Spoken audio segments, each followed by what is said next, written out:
Mehndi programme সেরে খাওয়া দাওয়া কমপ্লিট করে আমরা চলে আসি সুমি যেখানে বিয়ে হবে সেই ভেন্যুতেই।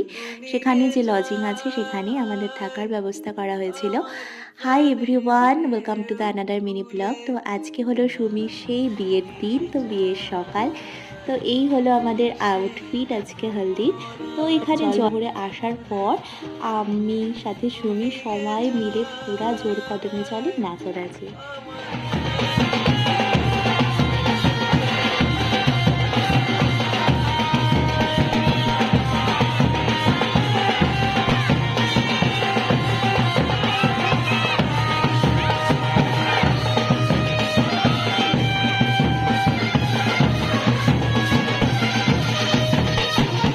মেয়ের বাড়িতে বিয়েতে দেখবে বরাবরই একটু তাড়াহুড়োই থাকে। তো অনেক রকম প্ল্যান করা থাকলেও কিছু কিছু প্ল্যান তো স্কিপ হয়েই যায়।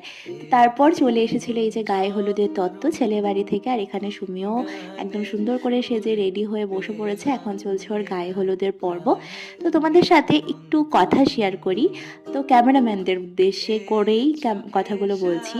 তো ক্যামেরাম্যানরা সবাইকে বলে ঠিক সরুন, এটা করুন, ওইভাবে করুন, এই করে তখন হয়তো আমরা ক্যামেরাম্যানদের উপর একটু ফ্রাস্ট্রেটেড হই বা একটু বিরক্তি প্রকাশ করি। কিন্তু একটু ভেবে দেখুন তো, যখন আমরা বিয়ের পর এই মুহূর্তগুলো আবার রিকল করি, তখন কিন্তু সেই মুহূর্তগুলো ক্যামেরাবন্দি করা থাকে বলেই আমাদের কাছে সেই একদম পুরনো সেই কথাগুলো একদম স্মৃতিগুলো একদম চোখের সামনে ভেসে ওঠে।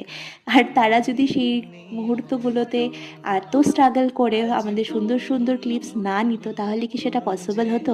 তাই যারা একটু ক্যামেরাম্যানদের উপর, ক্যামেরাম্যান দাদা ভাইদের উপর রাগ করো, তারা একটু রাগ না করে ব্যাপারটা যদি একটু বুঝে কোঅপারেট করো, তাহলে কিন্তু সবটাই ঠিকঠাক হয়।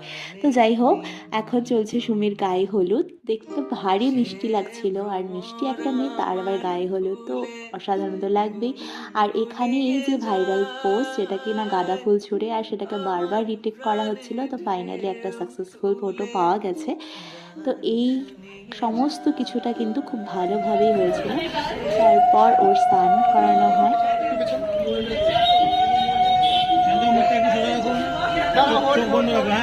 মুখটা সোজা রেখে চোখটা বন্ধ রেখো।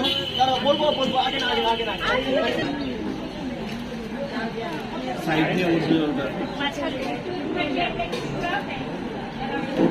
একটু স্মাইল রাখো, বেশি স্মাইল রাখো।